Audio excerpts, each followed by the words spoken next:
ومغفرات إن الله وملائكته يصلون على النبي يا أيها الذين آمنوا صلوا عليه وسلموا تسليما اللهم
আমাদেরকে সুস্থ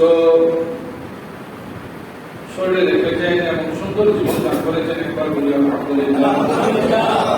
সাথে সাথে আমরা তাইয়্যিবায়ে মদিনার আওয়াজ তৈবায় লক্ষ লক্ষ কোটি কোটি দরুদ ও সালাম প্রেরণ করছি। যার উসিলা আল্লাহ রাব্বুল আলামিন আমাদেরকে সুন্দর ইসলামী পদ্ধতি দান করেছেন। একবার বলি আসসালাতু ওয়াসসালামু আলাইকা সাইয়্যিদি ইয়া রাহমাতাল লিল আলামিন। আজকের খুতবার আলোচনার বিষয় ইসলামের দৃষ্টিতে আত্মহত্যার শাস্তি কি, যারা আত্মহত্যা করে তাদের জানাজার নামাজ পড়তে হবে কিনা এবং তাদের জন্য কোন দোয়া আছে কিনা। গত জুমায় এই ব্যাপারে আলোচনা হয়েছে। প্রাণ যেটা, এটা হলো অমূল্য সম্পদ। এটা যদি কেউ বলে আমি 10 কোটি টাকা দিয়ে একটি প্রাণ ক্রয় করতে চাই, আমার কাছে 10 কোটি টাকা আছে, 20 মিলিয়ন বিলিয়ন টাকা দিয়ে প্রাণ যদি কেউ খরিদ করতে চাই, ওই প্রাণটা খরিদ করা সম্ভব নয়। প্রাণ একবার চলে গেলে আর আসে না। আর বিশেষ করে যুবক যুবতীরা যারা বুঝে না, যে রাগের বশীভূত হয়ে কোন জায়গায় পরাজয় বরণ করলে, কোন জায়গায় হতাশাগ্রস্ত হলে বা অভিমান করে মা বাবার সাথে একটু টেস্ট করে যা আসলে প্রাণটা চলে যায় কিনা। অনেকে অভিমান করে মা বাবার সাথে, স্বামী স্ত্রীর সাথে, স্ত্রী স্বামীর সাথে অভিমান করতে করতে গলায় ফাঁস লাগিয়ে দেয়। ফাঁস লাগানোর পরে একটু টান যখন করছে, সে দুনিয়া থেকে চলে গেছে। তো অভিমান করে অনেক আত্মহত্যা করে, টেস্ট করে আত্মহত্যা করা যায় কিনা। ইসলামের দৃষ্টিতে আত্মহত্যা করা সম্পূর্ণ হারাম। ইসলাম আত্মহত্যাকে সমর্থন করে না। সূরা আল-বকরার মধ্যে আল্লাহ রাব্বুল আলামিন ঘোষণা দিয়েছেন, আলাম নাশরা লাকা সাদরাকা ওয়া ওয়াদা'না আনকা বিদরাকাল্লাযী আনফাদা যাহরাক ওয়া রাফa'না লাকা যিকরাক ফা ইন্না মা'আল উসরি ইউসরান ইন্না মা'আল উসরি ইউসরা। আল্লাহ রাব্বুল আলামিন সূরা আলাম নাশরার মধ্যে বলেছেন, যদি কারো একটি বিপদ আছে, একটি বিপদের পরিবর্তে দুইটি শান্তি আছে। সুবহানাল্লাহ। একটি হতাশা আসলে একটি হতাশার পরিবর্তে দুইটি মানুষের মুক্তি আছে। একটি সমস্যা করলে দুইটি সমস্যা আল্লাহ রাব্বুল আলামিন সমাধান করে দেন। কেন আপনি আত্মহত্যা করতে যাবেন? প্রাণটা তো আপনার না, প্রাণটা তো আপনার নয় যে আপনি নিজের প্রাণ নিজে দিয়ে ফেলবেন। প্রাণের মালিক যদি আমরা হতাম তাহলে তো আমরা কিয়ামত পর্যন্ত নিজের প্রাণটা দিতে চাইতাম না। দুনিয়াতে সুখ শান্তি ওইটা ভোগ না করে কেন দুনিয়া থেকে চলে যাব? প্রাণের মালিক আমরা নয় বলে কখন আল্লাহ ডাক দেন? আল্লাহ কখন ডাক দেন? ইদা জাআহুম লা ইস্তাখিরুনা সাআতু ওয়া লা ইস্তাকদিমুন। যে আমরা প্রাণের মালিক নয় বলে যখন আল্লাহ রাব্বুল আলামিন প্রাণ দেওয়ার জন্য আহ্বান করে ডাক দেন, তখন ডাকে সাড়া দিতে হয়, তখনই প্রাণ চলে যায়। আমি একটু বাদ খেয়েছি কিন্তু পানি পান করতে পারি নাই, একটু পানি পান করছে, বাকিটা পান করার আগে সেই শেষ। তুই আমাকে একটু বাকি পানিটা একটু পান করতে দে। আসলে ইসলাম বলেন তোমার হায়াত শেষ, বারোটা 3 মিনিট তোমার হায়াত শেষ, তুমি 3 মিনিটের মধ্যে চলে যেতে হবে, 1 সেকেন্ড এদিকে হবে না, 1 সেকেন্ড এদিকে হবে না। এখন এই প্রাণ নিয়ে মানুষে আত্মহত্যা করে নিজের প্রাণ নিজে বিসর্জন দিয়ে দেয়, এটা কি আসলে বৈধ? সম্পূর্ণ হারাম, সম্পূর্ণ হারাম। এই হারাম কাজ বেশিরভাগ যুবক যুবতীরা করে। আমরা বিভিন্ন জায়গায় দেখি যুবক যুবতীরা বিভিন্ন কাজে কি কি কারণে করে। আমি গত জুমায় 17টি কারণ বলছি, এছাড়া আরো কারণ আছে, আরো অনেক কারণ আছে। বিভিন্ন কারণে মানুষ যখন মনে করে যে আমাকে সাহায্য করে কেউ নাই, আমার দুনিয়ার চতুর্দিকে অন্ধকার হয়ে গেছে, সূর্যের জন্য আপনার অপেক্ষা করতে হবে। আপনার অন্ধকারের মধ্যে আল্লাহ আপনাকে রেখে দেবেন, এটা তো না। সূর্য রাতের মধ্যে তো অন্ধকার থাকবে, সকাল হলে তো সূর্য উঠে। আপনার জীবনে সূর্য উঠার জন্য আপনার অপেক্ষা করতে হবে, যাতে আপনি সূর্য উঠলে আপনি আপনার জীবনটা আবার সফল হবে। এমন হয় না? অনেক মানুষ কোটিপতি ছিল, কোটি কোটি টাকার মালিক ছিল, এক সময় সে 10-20 বছর পরে যে নিঃস্ব হয়ে গেছে, কিছু নেই, আবার যে আস্তে আস্তে চেষ্টা করতে করতে করতে করতে আবার 30 কোটি টাকার মালিক হয়ে গেছে, তাই না? আপনার প্রাণটা যদি আপনি বিসর্জন দিয়ে দেন, আপনি যদি মৃত্যুবরণ করেন, কবরের মধ্যে ওই টাকা দিয়ে আপনি কি করবেন? টাকা পাবেন কোথায়? কবরের মধ্যে তার কোনো ব্যবসা ওইটা চলবে না, একটা ব্যবসা চলবে। আলা দুল্লুকুম আলা তিজারাতিন তুনজিকুম মিন আযাবিন আলীম। আল্লাহ রাব্বুল আলামিন বলেন, আমি একটা ব্যবসা শিখিয়ে দিতে পারি। সেই ব্যবসাটা হলো যে আপনার জাহান্নাম থেকে কি করলে জাহান্নাম থেকে বাঁচতে পারবেন, কি কাজ করলে জাহান্নাম থেকে বাঁচতে পারবেন, শুধু ওইটা আমি শিখিয়ে দিতে পারি। কবরের মধ্যে তার কোন কাজ কাম কিছু চলবে না, সব বন্ধ। হযরত আবু হুরায়রা রাদিয়াল্লাহু তাআলা হাদিস অনেক দীর্ঘ, যে আমাল ইনসানু ইনকাতাল আমালহু, মানুষ যখন মারা যায় সব বন্ধ হয়ে যায়, কিন্তু সরকারি দাঁড়িয়ে যেগুলো মসজিদে দান করে যাবেন, মাদ্রাসায় দান করবেন, এতিম ছেলেকে লেখাপড়া করবেন এবং গরিব দুঃখীকে দান করবেন, এটা সরকারি দাঁড়িয়ে। ওই সরকারি দাঁড়িয়ে যদি কেউ করে দেয় তার সব বন্ধ হবে না, নিযুক্ত হবে। অথবা সে একজন বড় জ্ঞানী গুলি ছিল, তার জ্ঞান দ্বারা জ্ঞান মানুষকে বিতরণ করেছে, সে মানুষকে পড়ালেখা করেছে, ছেলেদেরকে মেয়েদেরকে পড়ালেখা করেছে, তারা মানুষ হয়েছে, আলেম হয়েছে। আলেমরা করতে আরেকজনকে পড়াবে, সে আরেকজনকে পড়াবে, এভাবে তার সরকারি দাঁড়িয়ে থাকবে, তার এটা বন্ধ হবে না। অথবা কোন একজন বড় আলেম কোন কিতাব লিখেছে, ওই কিতাবটা আহলে সুন্নাত ওয়াল জামাতের কোন একটি কিতাব লিখেছে, ওই কিতাবটা আপনি ছাপিয়ে দিলেন, তার বেতন সব আপনার কবরে যেতে থাকবে। আওয়ালাদিন সালিহিন ইয়াদুল্লাহ, অথবা আপনার সন্তানকে যদি আপনি সন্তানের মতো করতে পারেন, আপনার সন্তানকে যদি আপনি নেককার বানাতে পারেন, ছেলে হোক কিংবা মেয়ে হোক, প্রত্যেকদিন কোরআন শরীফ পড়ে, প্রত্যেকদিন নামাজ পড়ে, প্রত্যেকদিন মা বাবার জন্য দোয়া করে, প্রত্যেকদিন আত্মীয়-স্বজনের জন্য দোয়া করে, তখন আপনি কবরে গেলে শান্তি। আর যদি আপনার ছেলে মেয়ে যদি হাফ প্যান্ট মার্কা হয়, আমাদের ছেলে মেয়ে যদি হাফ প্যান্ট মার্কা হয়, আমাদের ছেলে মেয়ে যদি দুষ্কৃতিকারী হয়, বদকার হয়, তাহলে দোয়া করলে কোনো কাজে আসবে না। আল্লাহ হেদায়েত করুক, আমিন। আমি সময় কম বিদায়, আর তাবরানী শরীফ 621 নম্বর হাদিস, সহিহ ইবনে হিব্বান 5987 নম্বর হাদিসের মধ্যে আল্লাহ রাসূল ইরশাদ করেন, হযরত আবু হুরায়রা রাদিয়াল্লাহু আনহু থেকে বর্ণিত, মান খালাকা নাফসাহু ফিদ দুনিয়া ফাকাতালাহা খালাকা নাফসাহু ফিন নার। যে ব্যক্তি গলায় ফাঁস লাগিয়ে, রশি দিয়ে, গলায় রশি দিয়ে, বাঁশিকল দিয়ে, বিশেষ করে মা বোনেরা ওড়না পেঁচিয়ে আত্মহত্যা করে, ওড়না পেঁচিয়ে কিংবা যে কোনো গলায় যদি ফাঁস লাগিয়ে কেউ মারা যায়, আল্লাহ রাসূল বলেন সে নিজেকে নিজে দুনিয়ার মধ্যে নষ্ট করে দিয়েছে, হত্যা করেছে। আল্লাহ রাসূল ইরশাদ করেছেন, সেই ব্যক্তি জাহান্নামের মধ্যে বারংবার ফাঁস লাগাতে থাকবে। সেটা দিয়ে যে দুনিয়াতে ফাঁস লাগিয়েছিল গলার মধ্যে, ভালো লাগিয়ে নিজে আত্মহত্যা করেছে, সেই কাপড়টা, সেই শিকলটা, সেই দড়িটি, সেই যন্ত্রটি দিয়ে সে জাহান্নামের মধ্যে বারবার ফাঁস লাগাতে থাকবে। এবার মজা কেমন সে বুঝতে পারবে যে ফাঁস লাগানোর মজা কেমন। আল্লাহ আমিন। আমার তো যে ব্যক্তি বর্ষার আঘাত দিয়ে নিজেকে নিজে আত্মহত্যা করে, বর্ষার আঘাত করতে আমরা আমি যা বুঝি সেটা হলো আগেকার দিনে বন্দুক বা অস্ত্র শস্ত্রের মাথায় একটি চালু চাকু বা ছুরি থাকতো, বন্দুকের সাথে বা এভাবে একটি অস্ত্র, একটি চাকু থাকতো। ওই চাকু দিয়ে নিজেকে নিজে যে ব্যক্তি কাটবে, জাহান্নামের মধ্যে সে কাটতে থাকবে ওই চাকু দিয়ে।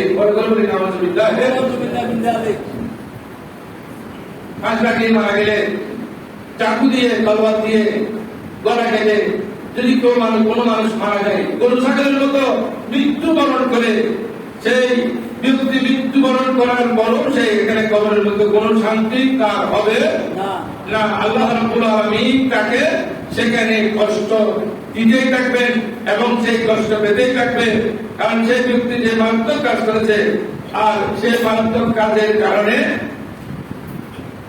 সেই শাস্তি পেতে থাকবে। এরপর আল্লাহ রাসূল ইরশাদ করেন, মানে তাহামা ফাকাতালা মাক্তাহু একদম ফিন্নার। যে ব্যক্তি নিজেকে নিজে নিক্ষেপ করেছে, আগুনে নিক্ষেপ করেছে, জ্বলন্ত আগুনের মধ্যে, কোন মেজবানির ডেকে গরম পানিতে, অথবা দাও দাও করে আগুন জ্বলে সেখানে সে চাপ দিয়েছে, অথবা কোন সাগরের মধ্যে সে আটলান্টিক মহাসাগরে জাহাজ থেকে চাপ দিয়ে মারা যাচ্ছে, এমন যদি কোনো ব্যক্তি করে আর নিজেকে নিজে নিক্ষেপ করে আত্মহত্যা করে, আল্লাহ রাসূল ইরশাদ করেছেন, ফাকাতালা নাফসাহু, নিজেকে নিজে হত্যা করেছে, ইত্তাহামা ফিন্নার, সেই জাহান্নামের আগুনের মধ্যে বারবার চাপ দিতে থাকবে। জাহান্নামের আগুনের হাদিস শরীফে এসেছে, এই জাহান্নামের শাস্তির মধ্যে একদম লঘু শাস্তি হলো, একদম হালকা শাস্তি হলো এমন শাস্তি যে পায়ের মধ্যে আগুন লাগিয়ে দিলে মাথা পর্যন্ত, মাথার মগজ পর্যন্ত টকবক করে সিদ্ধ হতে থাকবে। জাহান্নামের একদম সুদা, একদম হালকা লঘু শাস্তি হলো এটা। পায়ে আগুন, জাহান্নামের আগুন রাখতে সারা শরীর সিদ্ধ হতে থাকবে, এমনকি মগজ পর্যন্ত টকবক করে সিদ্ধ হতে থাকবে। এমন মারাত্মক হলো জাহান্নামের আগুন। সেই জাহান্নামের আগুনের মধ্যে আত্মহত্যাকারী অবস্থান করবে এবং জাহান্নামের মধ্যে তাকে আল্লাহ রাব্বুল আলামিন এই শাস্তিটা দান করবেন। বুখারী শরীফ 3276 নম্বর হাদিস, মুসলিম শরীফ 113 নম্বর হাদিসে হযরত জুনদুব ইবনে আব্দুল্লাহ রাদিয়াল্লাহু তাআলা থেকে বর্ণিত, রাসূল করিম সাল্লাল্লাহু আলাইহি ওয়াসাল্লাম ইরশাদ করেন, কানা ফিমান কানা ক্বাবলাকুম রাজুলুন বিহি জারহুন فجدع فأخذ سكينا فخلى فعز بها يده وما ركضتم حتى مات. قال الله تعالى فأخرني عبدي بنفسه حرمت عليه الجنة. আল্লাহ রাসূল ইরশাদ করেন, যে ব্যক্তি কানা বিমান কানা ক্বাবলাকুম রাজুলুন, একজন ব্যক্তি ছিল আমাদের পূর্বেকার, কেউ কেউ বলছেন উনি রাসূলের যুগের সাহাবী বা রাসূলের পরের কোন একজন ব্যক্তি, জুরিয়া সে আহত হয়েছে, যুদ্ধের ময়দানে যুদ্ধ করতে করতে আহত হয়ে গেছে, আহত হয়ে যন্ত্রণায় কাতর হয়ে গেছে, করতে পারে না, সে আরো সহ্য হওয়ার কারণে সে একটি তলোয়ার নিল, একটি চাকু নিল, চাকু নিয়ে বাকি কণ্ঠের মধ্যে যে বাকিটা অবশিষ্ট ছিল, অর্থাৎ এভাবে হতে পারে কণ্ঠের মধ্যে 2/3 কেটে গেছে, 1/3 বাকি আছে। সে যদি এভাবে ইন্তেকাল করে তাহলে শহীদ হবে, আর সে শহীদ হওয়ার টাইম দেয় নাই, বরং সে দ্রুত গতিতে চাকু নিয়ে বাকি যে 3 ভাগের 1 ভাগ কণ্ঠ বাকি ছিল ওটা নিজ হাত দিয়ে তলোয়ার মধ্যে কেটে দিয়েছে। তাহলে এরপরে রক্ত প্রবাহিত হতে হতে হতে হতে রক্ত যেতে যেতে সে কেট ফোটে হয়ে গেছে, মৃত্যুর কোলে ঢলে পড়েছে।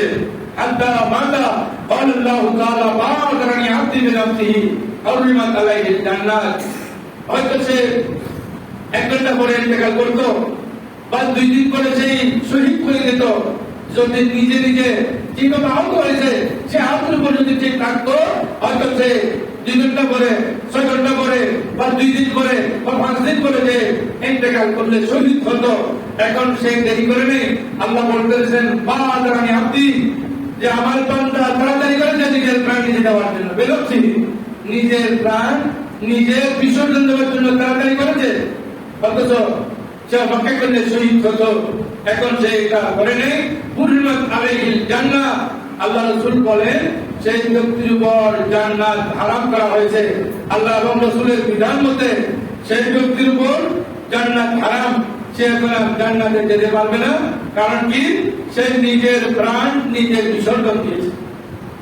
তাহলে বুঝতে পারলেন, নিজের প্রাণ নিজের বিসর্জন দিয়ে অনেক মা বোনেরা মনে করেন, অনেক যুবতীরা মনে করেন, অনেক যুবকেরা মনে করেন এই দুনিয়া আমার আর ভালো লাগে না, আমি একটু শান্তিতে প্রাণটা বিসর্জন দিয়ে চলে যাই। আপনি যখন প্রাণটা বিসর্জন দিয়ে দুনিয়া থেকে চলে গেলেন, সেখানে তো ভয়াবহ শাস্তি, সেখানে তো শান্তি, সেখানে শান্তি একমাত্র শান্তি আছে যারা মুত্তাকি, যারা পরহেজগার, যারা খোদাভীরু। মুত্তাকি পরহেজগার তো নিজের প্রাণ নিজে কোনোদিন দিতে পারে না, এটা কোনোদিন হয় না, এটা হওয়া সম্ভব না। হ্যাঁ, এই ধরনের যারা আত্মহত্যা করে কাজের শাস্তি কি? কাজের শাস্তি হলো জাহান্নাম। তাদের শাস্তি কি? তাদের শাস্তি কি? তারা জাহান্নামে যাবে। তো জাহান্নাম তো আর শ্বশুর বাড়ি না, যেখানে মুরগির রান দিয়ে আমাকে ভালো করে হবে, এটা তো ভালো লাগে না। জাহান্নাম তো ভালো জায়গা না। আপনি কেন জাহান্নামে যাবেন? আল্লাহ তো বলেছেন উইদ্দাতুল লিল মুত্তাকিন, আল্লাহ ব্যবস্থা তৈরি করেছেন মুত্তাকিদের জন্য, নেককার বান্দাদের জন্য। আপনি কেন তৎকালের কাতারে চলে গেলেন? আপনি কেন দিকে চলে গেলেন? তাহলে তাদের শাস্তি হলো একমাত্র জাহান্নাম ছাড়া আর কোনো উপায় নাই। হ্যাঁ, যদি এখন কেউ বলতে পারেন যে আমার আত্মহত্যা সম্পর্কে বুঝলাম, মারাত্মক জিনিস হারাম, এখন আমার যদি দুনিয়া অসহ্য হয়ে যায় তখন আমি কি করবো? ইমাম বুখারী রাহমাতুল্লাহ আলাইহি এইদিকে ওইদিকে কত বড় জগৎ বিখ্যাত আলেম, সারা ওয়ার্ল্ড ফেমাস একজন ব্যক্তি ছিলেন। এখানে শান্তি পাইনি, ওখানে শান্তি পাইনি, ওখানে শান্তি পাইনি, চতুর্দিকে দুশমন ছিল, দুশমন চতুর্দিকে ছিল। তো ইমাম বুখারী রাহমাতুল্লাহ আলাইহি ডাইরেক্ট কোনোদিন বলেন নাই যে আমাকে নিজে নিজে আত্মহত্যা করেন নাই। আমাদের ইমাম আবু হানিফা রাহমাতুল্লাহ আলাইহি ওনাকে প্রস্তাব দিয়েছেন বাদশার পক্ষ থেকে আপনাকে চিফ জাস্টিস করা হবে। উনি বলেন নো, ইট ইজ নট, আমি চিফ জাস্টিস হব না। আর আমাকে যদি তাহলে কারাগারে নিয়ে দিতেন, আমি চিফ জাস্টিস হতে পারলে তো লাভ আছে। ইমাম আবু হানিফা রাহমাতুল্লাহ আলাইহি বলতেছেন না, আমি কাজী কুযাত বা চিফ জাস্টিস আমি হব না। কেন হবেন না? কারণ আমি পারবো না। আমাকে আপনি ওই ঘরটা দিবেন, কিন্তু আপনি এদিকে চাপ দিবেন, কি বলবেন? এই রাইটে আমার পক্ষে দেন, এই রাইটে আমার পক্ষে দেন, এই রাইটে আমার পক্ষে দেন। আপনার বাচ্চার পক্ষ থেকে তখন সাপ যখন আসবে, তখন আমি তো ওই দিকে রায় দিতে পারবো না, যেটা সঠিক আমি সেই রায়টা দিব। সুতরাং আমি সেই রায় দিতে পারবো না বিধায় আমি আল্লাহ রাসূলের বিধান অনুযায়ী রায় দিতে পারবো না বিধায়, আমার মতামত ব্যক্ত করতে পারবো না বিধায় আমি চিফ জাস্টিসের পদটি গ্রহণ করতে পারি না। বাদশাহকে কারাগারের মধ্যে দিয়েছেন। ইমাম আবু হানিফা রাহমাতুল্লাহ কারাগারের মধ্যে কষ্ট পাচ্ছেন। কোনদিন তো ইমাম আবু হানিফা রাহমাতুল্লাহ আত্মহত্যা করেন না নাই। কিন্তু আধুনিক কিছু ইসলামিক চিন্তা বুধ বিদ্যয় বুধ ওরা বলছেন, এই বুধরা বলে ইসলামিক চিন্তা বুধরা বলে নবীজি আত্মহত্যা করতে চেয়েছিলেন কিন্তু করেন নাই। সুখটা করলে আলহামদুলিল্লাহ বলবেন, আর বড় করে বলবেন আলহামদুলিল্লাহ। কোথায় এই শয়তানের এগুলো পেয়েছে? এই বড় বিমানটা শয়তানের এগুলো কোথায় পেয়েছে? নবীজি আত্মহত্যা করতে চেয়েছিলেন, এই শয়তানের এগুলো কোথায় বলে? ওরা হলো মৌলানা মার্কা শয়তান। যদি নামাজ পড়ার আছে ভিতরে কিন্তু আবাদগ্রস্ত সব শয়তানি। 2 নম্বরই এই 2 নম্বর মৌলবীরা বলেন নবীজি আত্মহত্যা করতে চেয়েছিলেন। ইমাম বুখারী রাহমাতুল্লাহ এত কষ্ট পাওয়ার পরও আত্মহত্যা করেন নাই। নিজের মায়েদের ছেড়েছেন, বাবাদের ছেড়েছেন, নিজে আরেকদের ছেড়েছেন, লাশ মরতে আরেক দেশে গিয়ে নিয়ে ইন্তেকাল করেছেন, কিন্তু আত্মহত্যা তো করেন নাই। ইমাম আবু হানিফা রাহমাতুল্লাহ আত্মহত্যা করেন নাই। ইমাম আবু হানিফা রাহমাতুল্লাহ কারাগারের মধ্যে বলেন, আমার যদি কারাগারে মৃত্যু থাকে আমি কারাগারে মৃত্যুবরণ করবো, কিন্তু 2 নম্বরই কাজ আমি করতে পারবো না। এটা আমাদেরকে শিক্ষা দিয়ে গেছেন ইমাম আবু হানিফা রাহমাতুল্লাহ। যে আবু হানিফাকে নিয়ে এখন ইসলামী চিন্তাবিদরা সমালোচনা করেন। আলহামদুলিল্লাহ বলবেন না? বলবেন না? আলহামদুলিল্লাহ। ইমাম আবু হানিফা রাহমাতুল্লাহ একজন তাবী, যার কথা হাদিস, যার কাজ হাদিস, যার অনুমোদন হাদিস, এমন একজন ব্যক্তি নিয়ে বিভিন্ন ধরনের সমালোচনা করে। আর সাইলেন্টের মৌলবী, আগানের মৌলবী, কোটা মৌলবী, এই কোটা মৌলবী বাবা হেবরুল্লাহ জ্ঞান পাবে, নবীজির জ্ঞান মাপতে চান, আপনি নবী ওয়াহিদের জ্ঞান মাপতে ওদের দুঃসাহস। ওরা হলো শয়তানের শয়তানের না, ওরা হলো ইউয়াসবিসু ফি সুদুরিন নাসে মিনাল জিন্নাতি ওয়ান নাস। ওরা হলো মানব শয়তান। এই মানব শয়তানের বাবা ওয়াহিদের জ্ঞান পাবে। আর রাসূল করিম ইরশাদ করেছেন, যদি সুনাইয়া নামক কারখানা কারো যদি জ্ঞান থাকে, ওই জ্ঞানটা নিয়ে আসতে পারবেন বাবা আবু হানিফা রাহমাতুল্লাহ, ওই প্রয়োগ দেখে দিতে পারবেন বাবা আবু হানিফা রাহমাতুল্লাহ। বড় করে বলি সুবহানাল্লাহ। এক সময় কম, এখন আল্লাহ রাসূল ইরশাদ করেন, যদি কোনো ব্যক্তি কোনো কষ্টে থাকে কি করবে সে? আল্লাহ রাসূল ইরশাদ করেছেন, বুখারী শরীফ 5671 নম্বর হাদিস, মুসলিম শরীফ 6990 নম্বর হাদিসে ইরশাদ করেছেন যে রাসূলুল্লাহ সাল্লাল্লাহু আলাইহি ওয়াসাল্লাম বলেছেন, লা ইয়াতামান্না ইল্লা আহাদুকুমুল মাউতা লিদুররিন নাযারা বিহি। কোন মানুষ কোন বিপদগ্রস্ত মহাবিপদের মধ্যে আছে, মহাবিপদে থাকা অবস্থায় যদি সে তখন সে মৃত্যু কামনা করতে পারবে না, আত্মহত্যা করতে পারবেই না, মৃত্যু কামনা করতে পারবে না। অনেক বুড়া মানুষ শুনেন না, আছি 110 বছর হয়েছে, মরে গেলে অনেক ভালো হইতো, বলে না? এটা গুনাহ। এটা কি গুনাহ? এটা কি গুনাহ? এটা করতে পারবে। আইন কানা লা বুদ্দা মুতামান্নিয়ান ফালিয়াকুল আল্লাহুম্মা আহইনি মা কানাতিল হায়াতু খায়রান লি ওয়া তাওফানি ইযা কানাতিল ওয়াফাতু খায়রান লি। আল্লাহ রাসূল সাল্লাল্লাহু আলাইহি ওয়াসাল্লাম যদি এভাবে কেউ যদি মহাবিপদে থাকে, 160 নম্বর সংকেতের মধ্যে যদি কোনো ব্যক্তি থাকে মহাবিপদে আছে, দেখি সে কি করবে? সাগরের মধ্যে 160 নম্বর সংকেত আছে না, আছে কুলকি দেবে না, আছে কি জন্য কি সে চাপ দিয়ে মরতে পারবে না?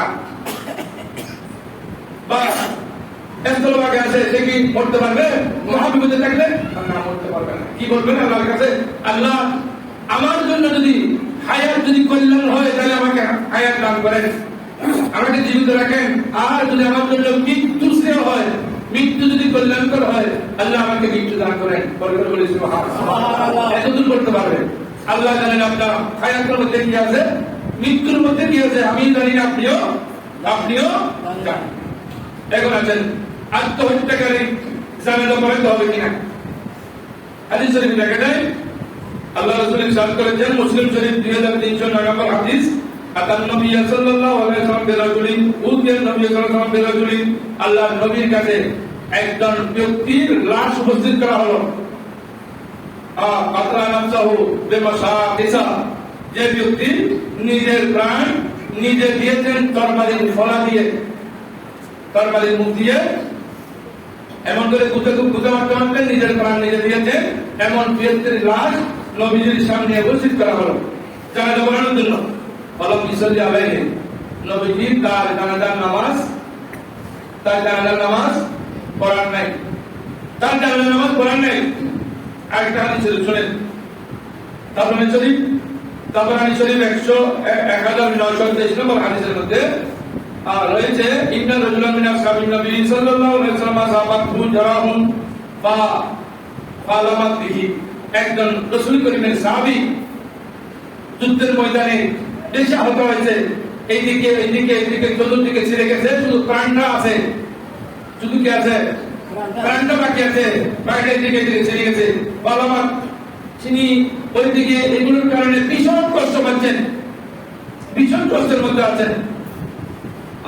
আদাব্বা ইলা ফারানিন লাহু ফি নাফসি ফি সাইফিহি, আস্তে আস্তে তার তলোয়ারের শিঙের দিকে গেলেন, অর্থাৎ তলোয়ারের কাছে চলে গেলেন। আস্তে আস্তে ঘুরতে ঘুরতে তলোয়ারের কাছে গেলেন।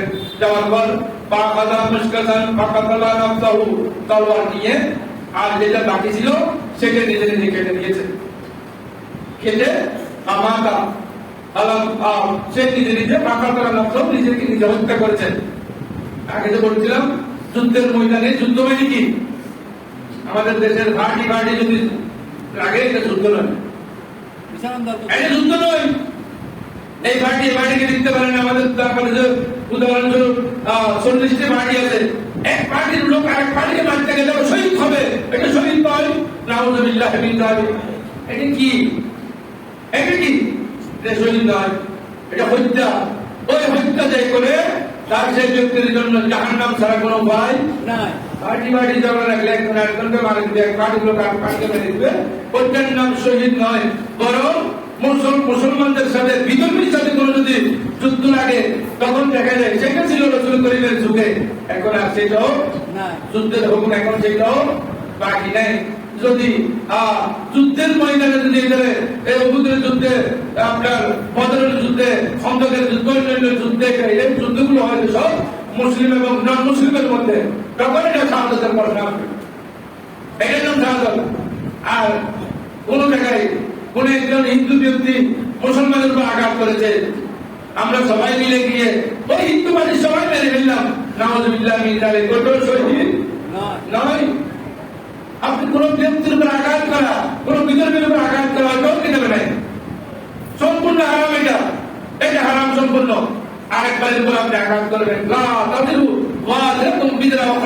একদম দোষ করলে আরেকজনের উপর আপনি দোষ চাপাই দিতে পারেন না। যে দোষ করেছে তার বিচার করতে হবে, তার আইনগত বিচার হবে, সরকারি যে আইন আছে আইন অনুযায়ী বিচার হবে। তার বাড়ি ধ্বংস করে দিবেন, তার বংশ ধ্বংস করে দিবেন, এটা কোনো কি যাবে না। যুদ্ধের ময়দানে সেই উদাহরণস্বরূপ সাইদের শরীরে 3 অংশ ডেড বডি হয়ে গেছে, এক অংশ বাকি ছিল, সেটা সেই চাকু দিয়ে বাকি অংশটা কেটে দুনিয়া থেকে মারা গেছে, আত্মহত্যা করেছেন। আল্লাহ সাল্লাল্লাহু আলাইহি ওয়াসাল্লাম রাসূল করিম ওই সাহাবীর জানাজা পড়ান নাই। কেন? তুমি কেন হত্যা করলে না? আরেকদিন হত্যা করলে তুমি শাহাদাতের দরজা পেয়ে দিতা, তুমি কেন হত্যা করলে? তোমার জানাজা আমি পড়াবো না। রাসূল করিম তার জানাজার নামাজ পড়ায় না, পড়ান নাই। এখন আমরা এই হাদিস শরীফ দ্বারা বোঝা যায়, দুই হাদিস শরীফ দ্বারা বোঝা যায় রাসূল করিমের জানাজা পড়ান নাই। হ্যাঁ, এখন আমরা পড়াবো কিনা? বর্তমানে এটা নিয়ে ঝগড়া বিবাদ হয়। যদি কেউ এভাবে করে ফেলে, তার জবাব সে আল্লাহকে দিবে। কিন্তু জানাজার নামাজ পড়াইতে হবে, সে তো মুসলমান। সে যদি মুসলমান হয়, তার জানাজার নামাজ পড়াবেন। কে পড়াবেন? আমাদের মুয়াজ্জিন সাহেব পড়ে দিবেন, ইমাম সাহেব পড়াবেন না, আমিও পড়াবো না। কোন বড় আলেম তার জানাজার নামাজ পড়াবেন না। চাকরুল বাজিয়ে অমুক মারা গেছে, মসজিদের মাইকে বলে এখানে পাবলিসিটি করে অমুক মারা গেছে, তার জানাজার নামাজ হবে, এমন ভাবে ডাক্তার পিটিয়ে জানাজার নামাজ হবে না। বরং তার জানাজার নামাজ হবে কোন একজন ছোট মৌলানা সাহেব এনে ওখানে খুবই ভাবে কোন জায়গায় 5জন 7জন 10জন না হয়, সে এভাবে তার জানাজার নামাজ পড়াই দেবেন। এই মাসালাটা নিয়ে আমাদের দেশে অনেক দ্বন্দ্ব, অনেকে বুঝে না। রাসূল করেন আমরা কেন পড়াবো? আর বাবা রাসূল করেন নাই। রাসূল করিমের সাল্লাল্লাহু আলাইহি ওয়াসাল্লাম অনেক বড়, সাহাবায়ে কেরামের সম্মান তো অনেক বড়। এই জন্য কোন ভালো আলেম দ্বারা, কোন উত্তম আলেম দ্বারা আপনার তার জানাজার নামাজ পড়ানো যাবে না, বরং একদম ছোট আলেম কোনখান থেকে ডেকে এনে কোন জায়গায় খুবিয়ে ভাবে তার জানাজার নামাজটা পড়াইতে হবে। তার জন্য দোয়া করবো কিনা? হ্যাঁ, সে যে অপরাধ করে চলে গেছে, তার আত্মীয় স্বজন, তার বন্ধু বান্ধব, তার মুসলিম ভাইরা তার জন্য দোয়া করতে পারবে। মাফ করেন মালিক তো আল্লাহ, আল্লাহ চাইলে মাফ করতে পারেন, না হলে নাও করতে পারেন। আমার শেষ কথা হলো, আত্মহত্যা এটা সম্পূর্ণ হারাম। কোন যুবক, কোন যুবতী আত্মহত্যা করতে পারবে না। কোন মানুষ আত্মহত্যা করে মুসলমানের ধর্মের মধ্যে, ইসলাম ধর্মের মধ্যে নেই, মুসলমান আত্মহত্যা করতে পারে না, জাহান্নামে যেতে পারে না। আল্লাহ রাব্বুল আলামিন আমাদেরকে বুঝার জন্য তৌফিক দান করুক, আমিন। আত্মহত্যা থেকে নিজেকে, নিজের পরিবার পরিজন, দেশবাসীকে রক্ষা করার জন্য, মুসলিম সমাজকে রক্ষা করার জন্য আল্লাহ তৌফিক দান করুক, আমিন। গত জুমায় আসছিলেন আমাদের